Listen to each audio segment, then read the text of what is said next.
क्या कसूर। अचानक उसके पेट में जोरों का दर्द होने लगा।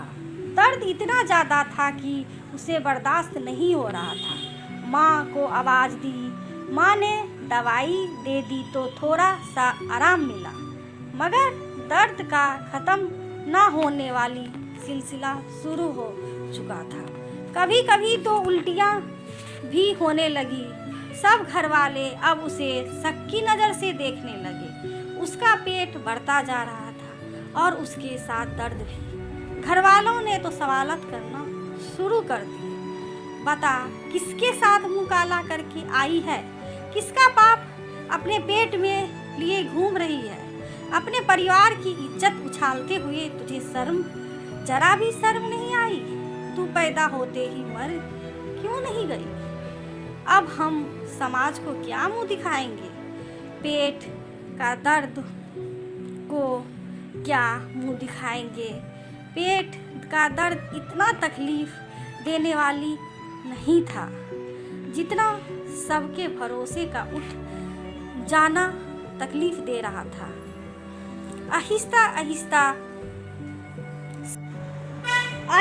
आहिस्ता सबने बात करनी छोड़ दी। कभी जो घर की एकलौती बेटी और एकलौती बहन होने पर नाज किया करती थी, उसके कहने से पहले ही उसकी सारी फरमाइशें पूरी हो जाया करती थी। माता पिता के आँखों की ठंडक, भाइयों की जान उसे कभी कोई तकलीफ होने नहीं देते थे। बिल्कुल एक राजकुमारी की तरह ही जीवन चल रहा था। लेकिन आज सब ने उससे मुंह फेरे बैठे हुए थे। माता पिता, भाई भाभियाँ, कोई उसकी शक्ल तक देखने को तैयार नहीं था।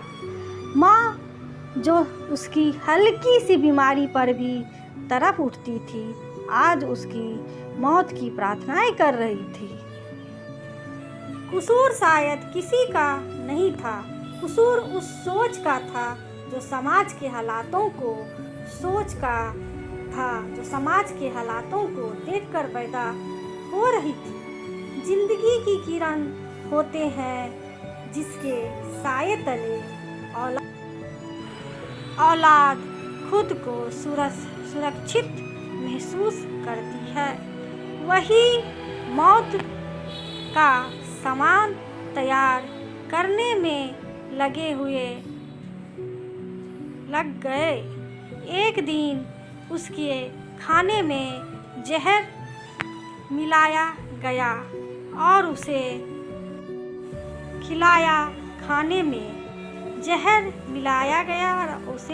खिला दिया। खाना खाते समय ही वह तड़पने लगी। माँ को देखकर उसकी आँखों में आंसू आ गए।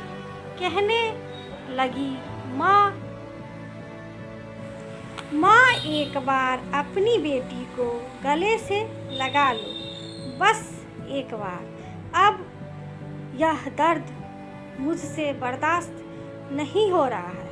शायद आपकी गोद में मेरी जान निकल जाए।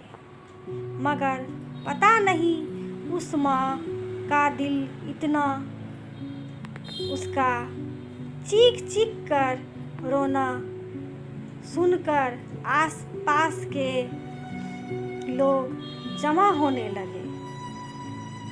लोगों कठोर क्यों हो गया था कि बेटी इतनी तकलीफ को देखकर भी नहीं पिघला। आसपास के लोग जमा होने लगे और माता पिता की सर शर्म से झुक गए। सर बेटी के तड़पने पर नहीं आ रही थी, बल्कि अपनी इज्जत के जाने के डर से आ रही थी। सबके कहने पर अपनी इज्जत बचाने के लिए वह इसे अस्पताल ले गई।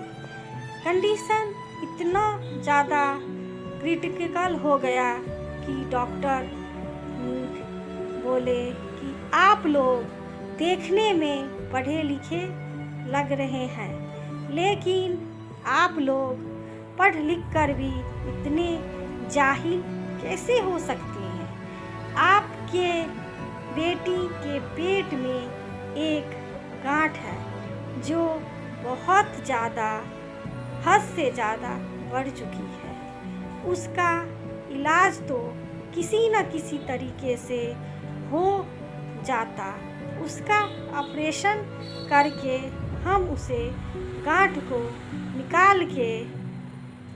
निकलवा देते। पैरों तले से ज़मीन निकल रही थी। माँ डॉक्टर की बात सुनते ही बेहोश हो गई। पिता के हाथ पैर कांपने लगे। भाई अपना माथा पीटने लगा। बाप ऊपर वाले से माफिया मांगने लगा। यह हमने क्या कर दिया, लेकिन उससे जहर दे दिया और वह जहर उसके सारे शरीर में फैल चुका है।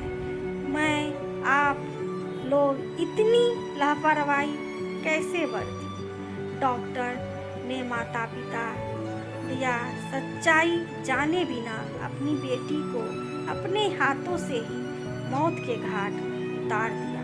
काश कि मैं पहले ही उसे अस्पताल ले आता तो यह सब कुछ ना होता। काश मुझे अपनी इज्जत से ज़्यादा अपनी बच्ची की फिक्र होती।